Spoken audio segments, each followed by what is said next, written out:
Hello everyone. आज हम लोग पढ़ने वाले हैं एक इम्पॉर्टेंट टॉपिक जिसका नाम है पॉलीजेनिक इनहेरिटेंस। नाम से मालूम चल रहा पॉली का मतलब मेनी, जेनिक मतलब जीन। बहुत सारे जीन मिलकर कोई कैरेक्टर को अगर कोड करते हैं तो उस तरह के इनहेरिटेंस को पॉलीजेनिक इनहेरिटेंस कहते हैं। मतलब the character is controlled by many gene. The character, कोई कैरेक्टर है, कोई भी आपकी बॉडी का कोई भी character is controlled by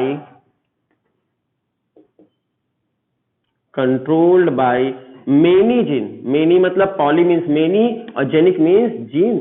many genes, अगर बहुत सारे जीन्स मिलकर आपके कोई कैरेक्टर को कोड कर रहे हैं इस तरह के इनहेरिटेंस को पॉलीजेनिक इनहेरिटेंस के नाम से जानेंगे।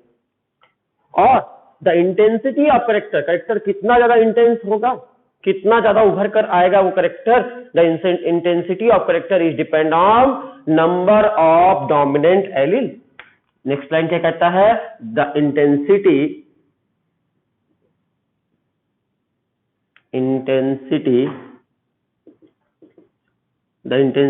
Of character is depend on, किस पर डिपेंड करेगी? Number of dominant allele.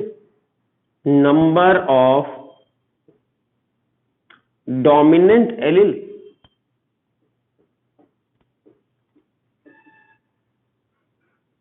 कितने डोमिनेंट एलील्स हैं इस बात पर डिपेंड करेगा कितना ज्यादा इंटेंसिटी होगी इस कैरेक्टर की। ज्यादा डोमिनेंट एलील्स दिखेंगे ज्यादा इंटेंस होगा कैरेक्टर, कम होंगे कम इंटेंस होगा। तो ये आपका क्या बोलता है? द पॉलीजेनिक इनहेरिटेंस किसे कहते हैं? जब बहुत सारे जीन मिलकर एक कैरेक्टर को कोड करते हैं और उस कैरेक्टर का इंटेंसिटी जितना हाई होगा जितना ज्यादा उसमें डोमिनेंट एलील्स होंगे। इस तरह के इनहेरिटेंस को पॉलीजेनिक इनहेरिटेंस कहते हैं। क्लियर है? पॉलीजेनिक इनहेरिटेंस की जब बात करते हैं तो आपकी स्किन का कलर सबसे अच्छा इसका एग्जाम्पल है। आपकी स्किन के कलर को देखेंगे, कोई आदमी एकदम काला निग्रो होता है, कोई डार्क कलर का होता है, कोई इंटरमीडिएट होता है, इंटरमीडिएट में भी थोड़ा ज्यादा गोरा, थोड़ा कम गोरा, फिर और कम गोरा होता है ना। बहुत सारे वेरिएशन आपको देखने मिलते हैं स्किन के कलर में। कोई भी आप नहीं कह सकते हैं कि हाँ 3 ही कलर होते हैं, क्या तो काला होगा या गोरा होगा या बीच का होगा। बीच में भी बहुत सारे ऑप्शन है। तो ये क्यों होता है? स्किन का कलर किस तरह कंट्रोल होता है? स्किन कंट्रोल मेनी जीन्स के द्वारा कंट्रोल होता है। इस वजह से मोर देन वन जीन्स इसको कंट्रोल करते हैं, इसलिए पॉलीजेनिक इनहेरिटेंस का एग्जाम्पल आएगा। जैसे कि एग्जाम्पल के तौर पर ए बी बी, ये 2 जीन है, एक pair gene, 2 pair gene, 2 pair of gene. अगर हम बोले पुराने कॉन्सेप्ट को देखें, पुराने कॉन्सेप्ट के हिसाब से स्किन का कलर 2 पेयर ऑफ जीन से कंट्रोल होता था। पहले 2 को पढ़ लेते हैं फिर नया वाला कॉन्सेप्ट भी पढ़ लेंगे। तो पुराने कॉन्सेप्ट के हिसाब से स्किन का colour 2 pairs of the gene के द्वारा कंट्रोल, 2 पेयर्स ऑफ एलील के द्वारा कंट्रोल हो रहा था। और 2 पेयर्स ऑफ एलील्स के कंट्रोल होने की वजह से अगर किसी इंसान शरीर में ए दोनों कैपिटल है, बी दोनों कैपिटल है, वो इंसान बहुत काला होगा, एकदम ज्यादा वाला काला होगा। और बहुत काले को बोलेंगे निग्रो के नाम से जानेंगे, निग्रो कहलाएगा, बहुत ज्यादा काला। अगर कोई इंसान के शरीर में सिर्फ 3 काले कैरेक्टर होंगे, एक कैपिटल ए काला है, एक स्मॉल ए है, एक कैपिटल बी है, कैपिटल बी है, देख सकते हो 3 डोमिनेंट कैरेक्टर है और एक रिसेसिव कैरेक्टर है, तो इसलिए इसके शरीर में मेलानिन थोड़ा कम बनेगा। सबसे ज्यादा मेलानिन इसमें बनेगा।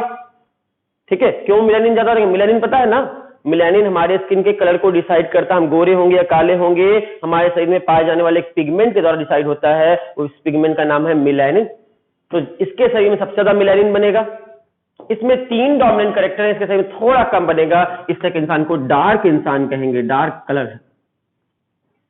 इसके बाद हम देखें, अगर आपके दो ही एलील्स आपकी क्या है, देख सकते हैं, एक कैपिटल 2 कैपिटल, 2 डोमिनेंट एलील्स हैं, 2 रिसेसिव एलील्स हैं। कोई भी कंडीशन हो सकती है, ये ऐसी हो सकती है, ठीक है, 3 में भी कंडीशन अलग अलग हो सकती हैं। जैसे ये वाली देख लीजिए, ए बी बी, ये भी डार्क ही होगा। ये दोनों सेम कंडीशन है क्योंकि इसमें भी 3 आपके डोमिनेंट है, इसमें भी 3 डोमिनेंट है। इसके बाद दो डोमिनेंट वाले, इसके बहुत सारे वेरिएशन देखने मिल सकते हैं। दो डोमिनेंट वाले, एक एग्जांपल ले लेते हैं, ये इसमें दो डोमिनेंट है, दो कैपिटल लेटर है, या ले लेते हैं ये कंडीशन, या ले लेते हैं ये कंडीशन, कोई भी देख लीजिए, सब में दो दो करेक्टर आपके दो डोमिनेंट है। तो दो डोमिनेंट वाले देखेंगे, ये इंसान थोड़ा गोरा होगा, दो काले हैं दो गोरे हैं, इसलिए इसको कहेंगे इंटरमीडिएट कलर। इंटरमीडिएट मतलब मीडियम कलर इसको कह सकते हैं, ना गोरा ना काला, बीच का कलर का, मीडियम कलर के। ये बोलते हैं एकदम काला निग्रो है, ये काला है, ये इंटरमीडिएट कलर का है। और ले चलते हैं एक डोमिनेंट हो, सिर्फ एक डोमिनेंट हो, कोई भी कंडीशन हो सकती है, बाकी सारे रिसेसिव हैं, ठीक है। या फिर कोई भी एक करेक्टर डोमिनेंट हो, एक लेटर डोमिनेंट हो, ठीक है, आपका एक डोमिनेंट हो और बाकी सारे रिसेसिव हो। इस कंडीशन में क्या होगा, वो इंसान लाइट कलर का होगा, गोरा कहलाएगा, फेयर कहलाएगा।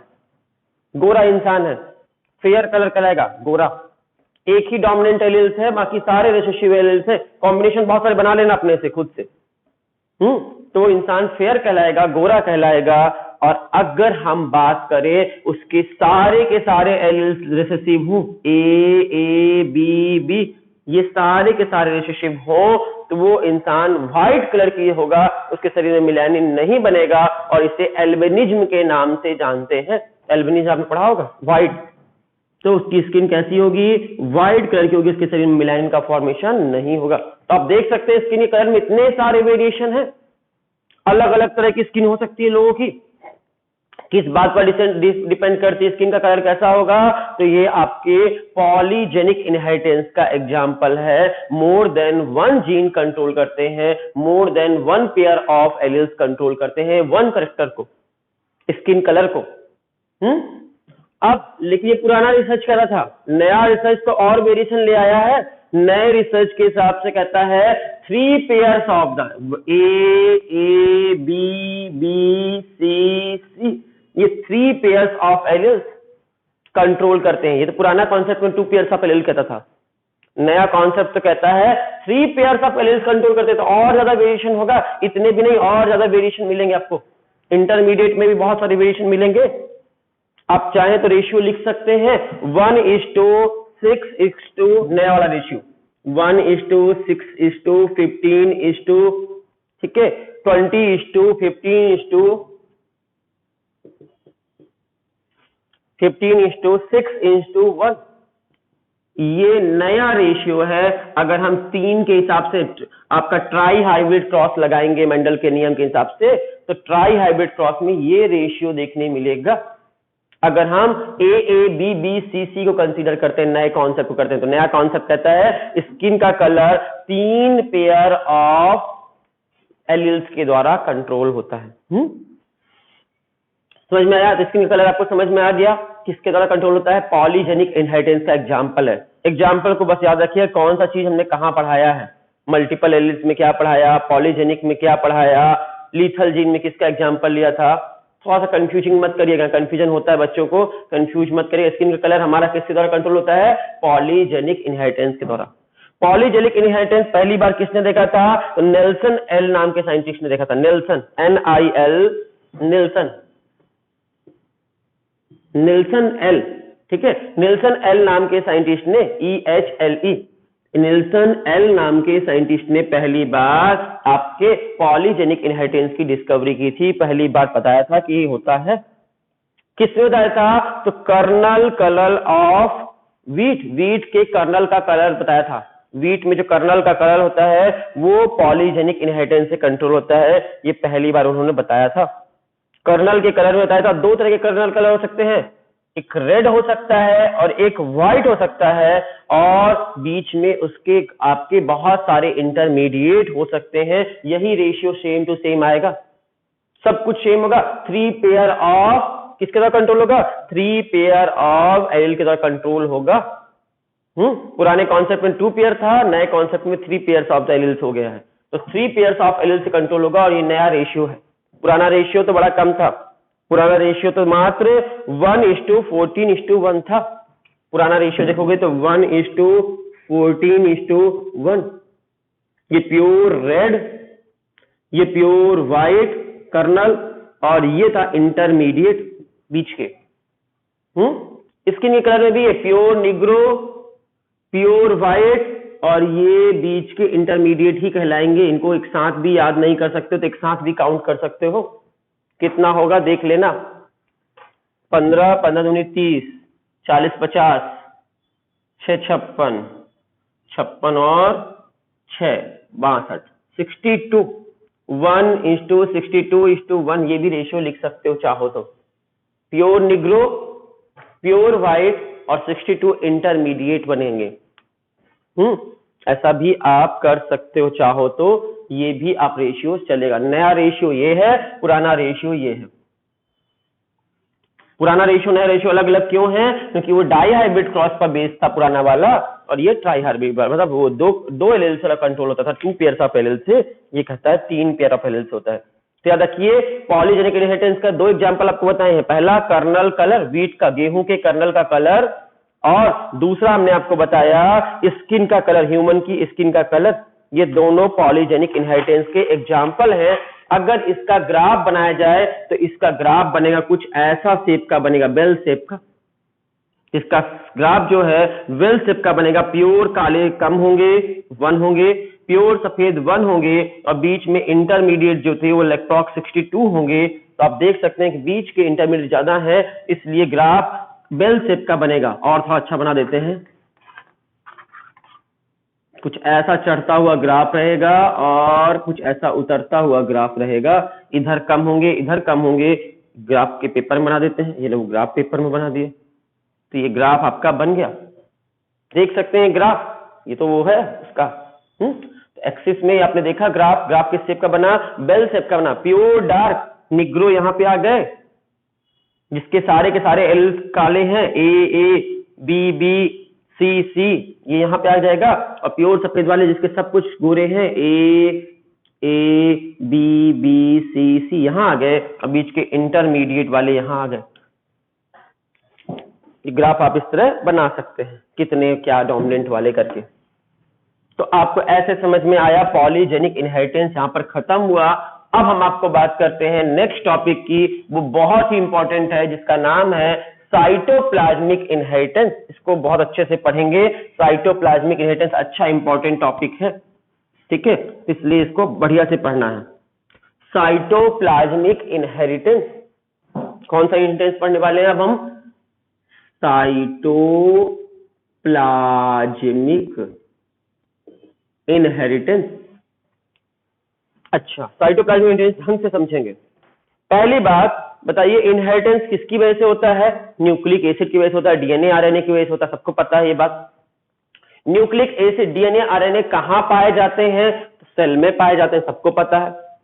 सेल में कहां होता है डीएनए आपके शरीर में? सेल में अगर हम पता करें डीएनए कहां होता है, तो न्यूक्लियस के अंदर होता है। ये न्यूक्लियस है, न्यूक्लियस के अंदर डीएनए आरएनए क्रोमोसोम पाए जाते हैं, न्यूक्लिक एसिड पाया जाता है, सबको पता है। तो आपके शरीर में डीएनए कहां होता है? न्यूक्लियस में। आपके शरीर में ये न्यूक्लियस है, न्यूक्लियस के अंदर ये आपके शरीर का डीएनए होता है, सबको पता नहीं है। अब आपने ढंग से पढ़ा हो अगर सेल चैप्टर को, तो सेल चैप्टर को ढंग से पढ़ा होगा तो आपको पता होगा कुछ सेल ऑर्गेनल्स भी हैं जिनमें न्यूक्लियस पाया जाता है। बताइए वो कौन से सेल ऑर्गेनल्स हैं जिनमें न्यूक्लियस पाया जाता है? तो आपने नाम पढ़ा होगा 2 सेल ऑर्गेनल्स का, एक का नाम है माइटोकॉन्ड्रिया, माइटोकॉन्ड्रिया, और दूसरे का नाम है क्लोरोप्लास्ट। माइटोकॉन्ड्रिया और क्लोरोप्लास्ट 2 ऐसे सेल ऑर्गेनल्स हैं जिनके शरीर में, जिनके अंदर डीएनए पाया जाता है, न्यूक्लिक एसिड पाया जाता है। आपने पढ़ा हो ढंग से सेल चैप्टर में तो मिला होगा। तो माइटोकॉन्ड्रिया और क्लोरोप्लास्ट में अपना ओन डीएनए पाया जाता है। और माइटोकॉन्ड्रिया क्लोरोप्लास्ट कहां होते हैं? वो साइटोप्लाज्म में होते हैं। जो क्या कहते हैं? साइटोप्लाज्म कहते हैं। मतलब साइटोप्लाज्म, साइटोप्लाज्म में क्या होंगे? सेल ऑर्गेनल्स होंगे कि नहीं होंगे? कौन सा सेल ऑर्गेनल्स होगा? माइटोकॉन्ड्रिया होगा या नहीं होगा? हाँ होगा, माइटोकॉन्ड्रिया होगा, आपका क्लोरोप्लास्ट होगा। ये बताइए कौन सा सेल ऑर्गेनल्स बनाने की कोशिश कर रहे हैं हम? इस डायग्राम को देखिए, बताइए कौन सा सेल ऑर्गेनल्स जैसा लग रहा है? ये क्लोरोप्लास्ट जैसा लग रहा है। क्लोरोप्लास्ट। क्लोरोप्लास्ट किसमें होता है, प्लांट में या एनिमल में, प्लांट में। तो प्लांट के शरीर में क्लोरोप्लास्ट पाया जाता है। क्लोरोप्लास्ट के अंदर क्या होता है, क्लोरोप्लास्ट के अंदर यहाँ पर छोटा सा डीएनए होता है, डीएनए। और कहां पर डीएनए होता है, माइटोकॉन्ड्रिया में। माइटोकॉन्ड्रिया को power house of the cell कहते हैं। माइटोकॉन्ड्रिया का डायग्राम अगर आपको याद हो तो देख लेते हैं माइटोकॉन्ड्रिया का डायग्राम।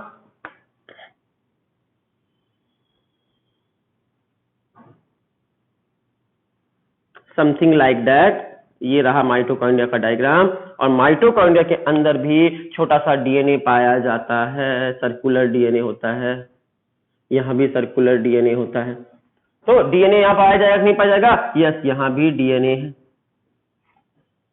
तो आप देख सकते हैं कहां कहां पर डीएनए है। तो आप देख सकते हैं माइटोकॉन्ड्रिया और क्लोरोप्लास्ट दो ऐसे सेल ऑर्गेनल्स हैं जिनमें न्यूक्लिक एसिड पाया जाता है, डीएनए पाया जाता है। और इसकी वजह से डीएनए है तो डीएनए इनहेरिटेंस का काम करेगा कि नहीं करेगा, हाँ करेगा। डीएनए का काम ही इनहेरिटेंस करना, कैरेक्टर को एक जनरेशन से दूसरी जनरेशन में ले जाना।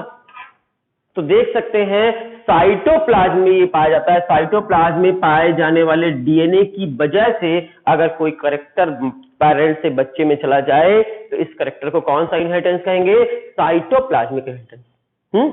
और जो जीन साइटोप्लाज्म में पाया जाता है, इस जीन को किस जीन के नाम से जानेंगे, इसे हम साइटोजीन के नाम से जानेंगे।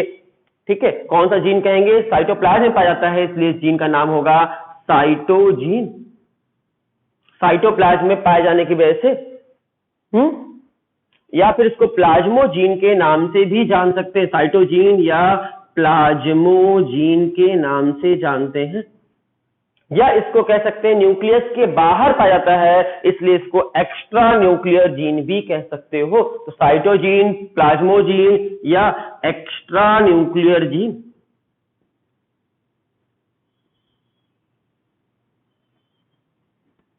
इतने सारे नाम से जानते हैं। तो साइटोप्लाज्म में पाए जाने वाले जीन को कौन सा जीन कहते हैं, साइटोजीन या फिर प्लाज्मोजीन या एक्स्ट्रा न्यूक्लियर जीन। और जितना भी डीएनए पाया जाएगा, चाहे यहाँ साइटोप्लाज्म में जितना भी डीएनए पाया जाएगा, सारे डीएनए को, सारे साइटोप्लाज्म में पाए जाने वाले सारे जीन को एक साथ क्या कहेंगे, तो प्लाज्मॉन के नाम से जानते हैं। तो सारे all DNA present in the cytoplasm is known as plasmon. Plasmon के नाम से जाना जाता है। तो देखिएगा प्लाज्मॉन क्या है, all the DNA, all the genes present in a cytoplasm. तो आपको ये मालूम चल गया कि साइटोप्लाज्म में जो डीएनए पाया जाता है, जीन पाया जाता है, उसको साइटोजीन कहते हैं। तो बताइए न्यूक्लियस के अंदर जो जीन पाए जाते हैं, डीएनए पाए जाते हैं, इस जीन को हम क्या बोलेंगे, तो न्यूक्लियस के अंदर पाए जाने वाले जीन को कैरियोजीन के नाम से जानते हैं। याद रखिएगा कैरियोजीन। कैरियो का मतलब होता है न्यूक्लियस और जीन का मतलब जीन। तो न्यूक्लियस में पाए जाने वाले जीन को कैरियोजीन, साइटोप्लाज्म में पाए जाने वाले जीन को साइटोजीन कहते हैं। तो साइटोजीन, कैरियोजीन, दो वर्ड आपको मालूम चल गया। हमारे शरीर में कहां पर डीएनए पाया जाएगा, कहां पर जीन पाए जाएंगे, सेल में। सेल में कहां पर, तो मैक्सिमम जीन जो होते हैं वो न्यूक्लियस के अंदर होते हैं, इसलिए हमारे शरीर का मैक्सिमम जो जीन है वो कौन सा है, कैरियोजीन है। लेकिन कुछ जीन हमारे शरीर में कहां पाए जाते हैं, साइटोप्लाज्म में पाए जाते हैं। इन दो सेल ऑर्गेनल्स के अंदर पाए जाते हैं, माइटोकॉन्ड्रिया और क्लोरोप्लास्ट।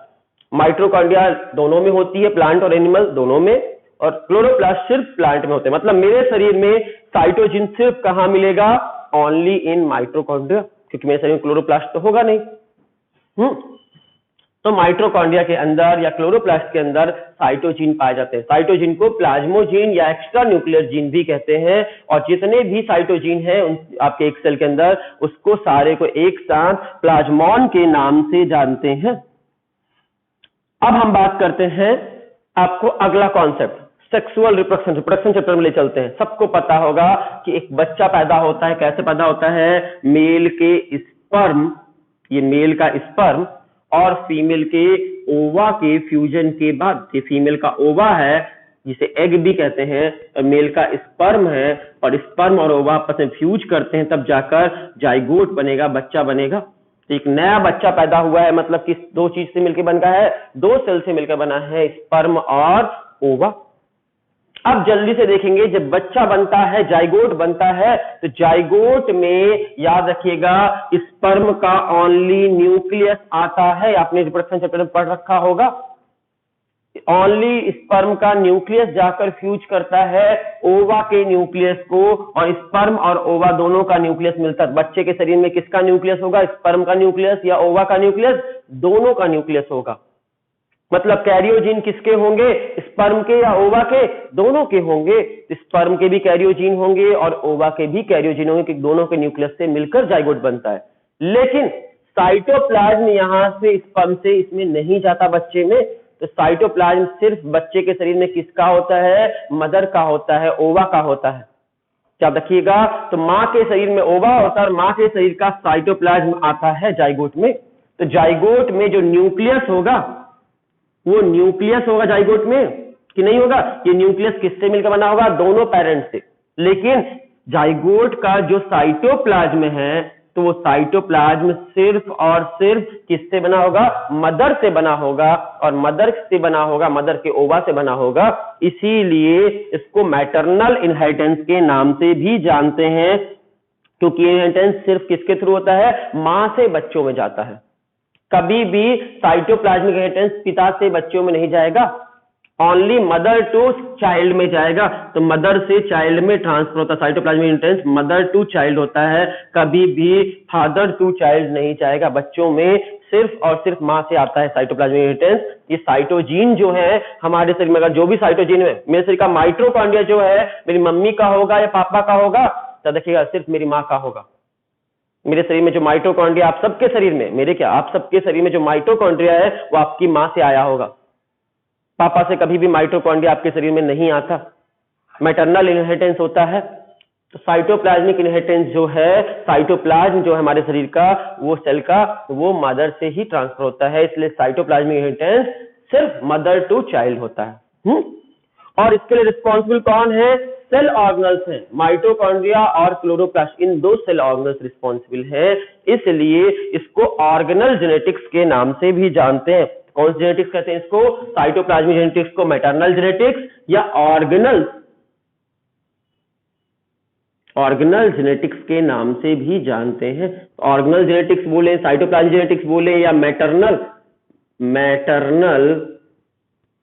इनहेरिटेंस बोले, तो तीनों अलग अलग नहीं है, सेम ही चीजें हैं। अब साइटोप्लाज्मिक इनहेरिटेंस की जब बात करेंगे तो आपको मालूम चल गया साइटोप्लाज्मिक इनहेरिटेंस क्यों होता है। क्योंकि बच्चे के शरीर में स्पर्म का सिर्फ न्यूक्लियस आता है, लेकिन ओवा से न्यूक्लियस और साइटोप्लाज्म दोनों आता है। मतलब जाइगोट के शरीर में साइटोप्लाज्म जो होता है वो किसका होता है? वो होता है यहां से। अब पढ़ेंगे एग्जाम्पल्स ऑफ साइटोप्लाज्मिक इनहेरिटेंस, उसको हम नेक्स्ट पार्ट 2 बना लेते हैं।